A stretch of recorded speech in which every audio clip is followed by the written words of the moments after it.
So good morning teacher and everyone. We are from group 3. We consist of 4 members including me, Sri Im, Bihua, Bang Malika and Batay. Today we are going to offer a presentation regarding chapter 4, the political dimension of globalization. And we have divided this chapter into 4 parts. First we will have a look at the introduction of political globalization. And then we will move to the modern nation-state system. After that, we will have a look at the demise of a nation-state. And finally, the political globalization and global governance. And now let's start with the introduction to political globalization. So according to our course book, political globalization refers to the political intensification and expansion around the world, which is related to the principle of state sovereignty, intergovernmental organization, and the future of regional and global governance.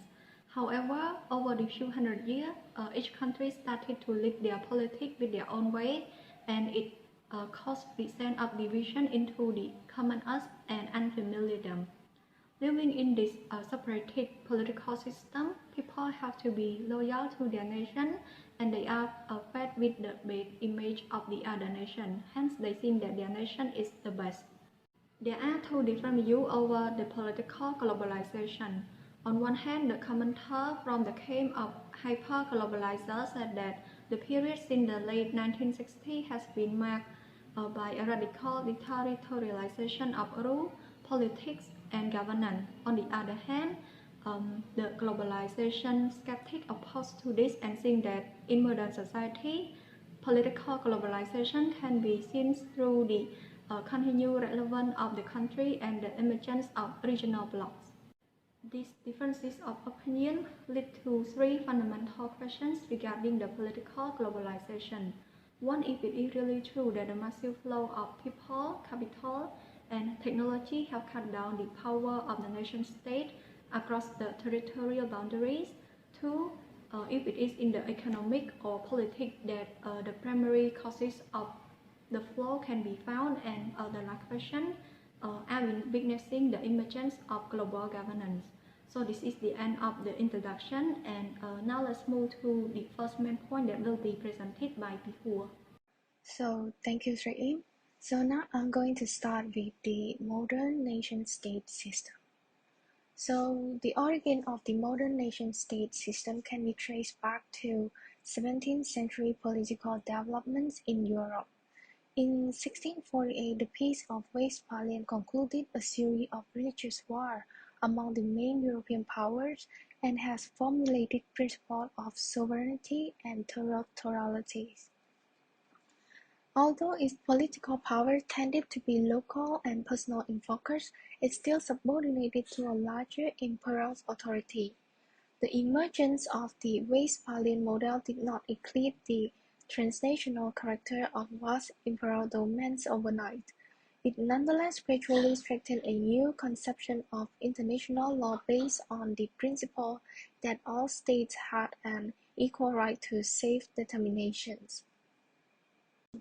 And according to the political scientist David Hales, the Westphalian model contains 7 following essential points. So the first one, the world consists of and is divided into sovereign territorial states which recognize no superior authority. Second, the processes of lawmaking, the settlements of disputes, and law enforcement are largely in the hands of individual states.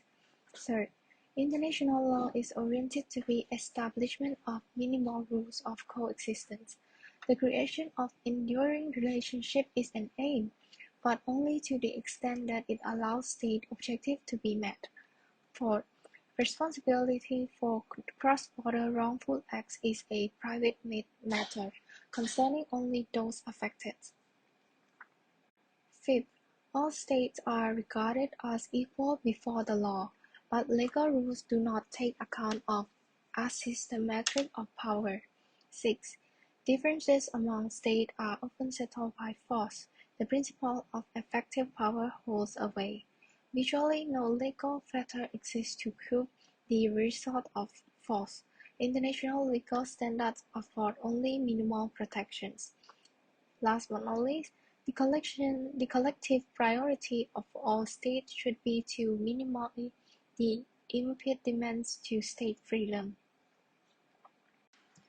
The peace of Westphalia resulted in the effective monopolizations, growth of administrations, more centralizations of political authority, and creation of professional diplomacy.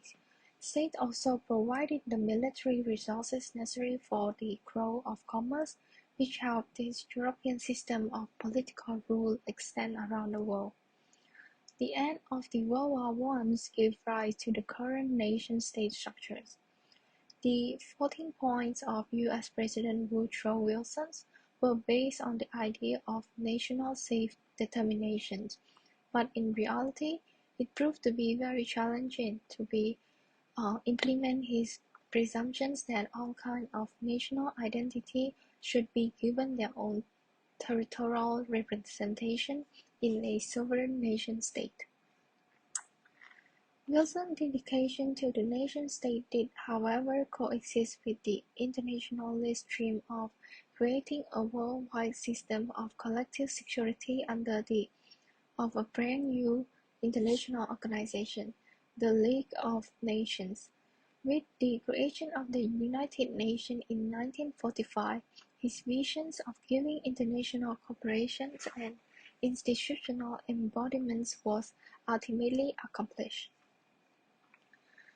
The International Society of Independent Nations was quickly evolving into a worldwide web of political interdependencies that threatened nation-state sovereignty as globalization tendencies got stronger during the 1970s. The Westphalian paradigm was effectively declared extinct in the 1990s when the U.S. President George H. W. Bush announced the emergence of a new world order whose leaders did not adhere to the notions that transnational crime should be punished. So that's all for my part. I would like to give the floor to my other teammate. Thank you. Thank you, Bihua. Now let's move to my part, which is talking about the demise of nation-state. First, let's get to know what is nation-state. Nation-state can be characterized by the following four attributes.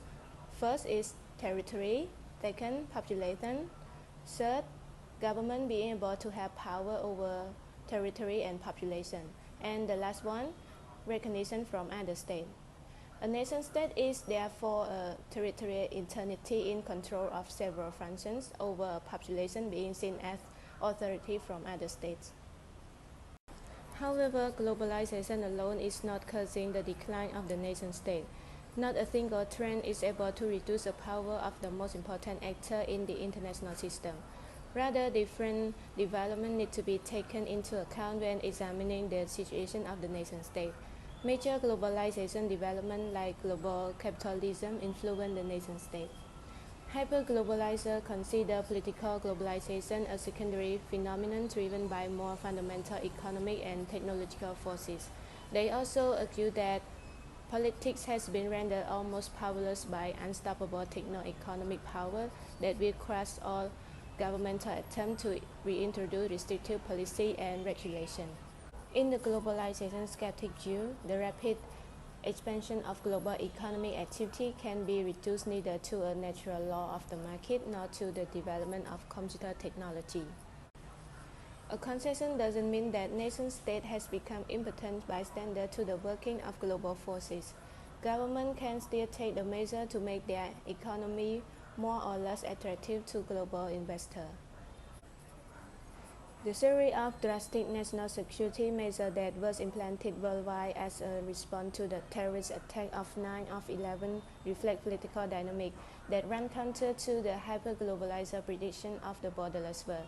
However, the activity of global terrorist network has released the inadequacy of conventional national security structure based on the modern nation-state system. So it's forcing national government to engage in a new form of national cooperation. And this is the end of my part. Now let's move to the last presenter. Thank you. Okay, thank you, Sister Molika, for your interesting point. Now let's move to my part, which is talk about political globalization and global governance. Political globalization is the most visible in the rest of the regulate institution and association held together by common norm and interest. In the early phase of global governance, the structure similar to electric network that connected to interrelated power centers such as municipal and provincial authority, regional bloc, international organization and nation and international private sector association. So in order to understand this point more clearly, I would like to talk detail in each point. Okay, on this part is talk about municipal and provincial level.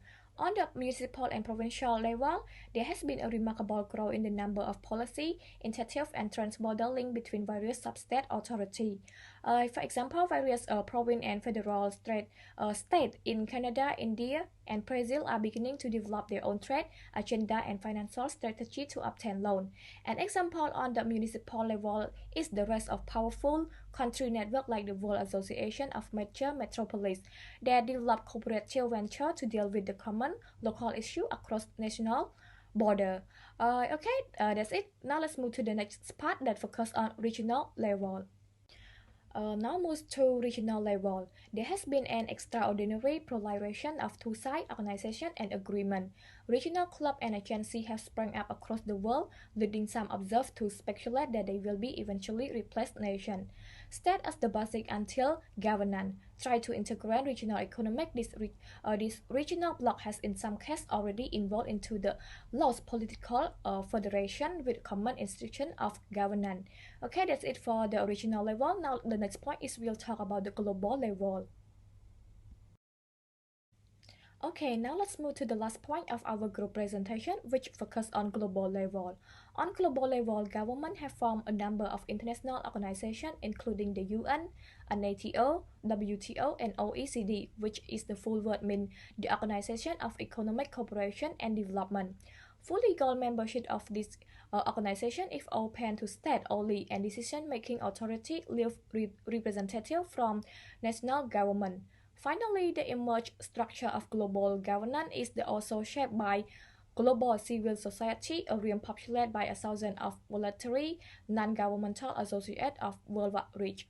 Some globalization researchers believe that political globalization might facilitate the emergence of democratic transnational social focus angle in the development of global civil society. Okay, now it's come to the end of our group presentation. We really appreciate that you have spent your time to listen to our whole presentation. So if you have any question, feel free to ask. Thank you.